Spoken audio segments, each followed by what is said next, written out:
எங்களுக்கு இங்கெல்லாம் ஜோராக மழை பெஞ்சிட்டு இருக்குதுங்க, செம்மையா. மம்மி நல்லா ஜோரா மழை பெய்யுது, காலிஃப்ளவர் சில்லி போட்டு கொடுங்க வாங்க கிச்சனுக்கு. காலிஃப்ளவர் ஏது? ஃப்ரிட்ஜில் இருக்குது, நான் பார்த்துட்டேன் மம்மி, வாங்க நீங்கள் கிச்சனுக்கு.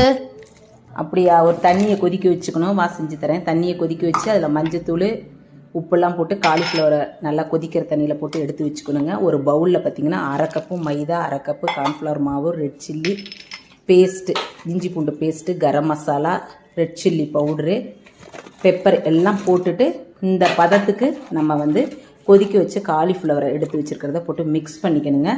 மிக்ஸ் பண்ணிவிட்டு நம்ம பொரிக்க ஆரம்பிச்சுக்கலாங்க. மம்மி டேடி காஃபி கேட்டாங்க, என்ன காலிஃப்ளவர் இவ்வளோ கலராக இருக்குது, ஃபுட் கலர் போட்டிங்களா? இல்லை, அது வந்து காஷ்மீரி மிளகா போட்டேம்மா, நான் எப்போவுமே ஃபுட் கலர் போட மாட்டேங்க. இங்கே பாருங்கள், நல்லா மொறுமொறுன்னு சூப்பராக இருக்குது மம்மி, செம்ம டேஸ்ட் மம்மி. இதே மாதிரி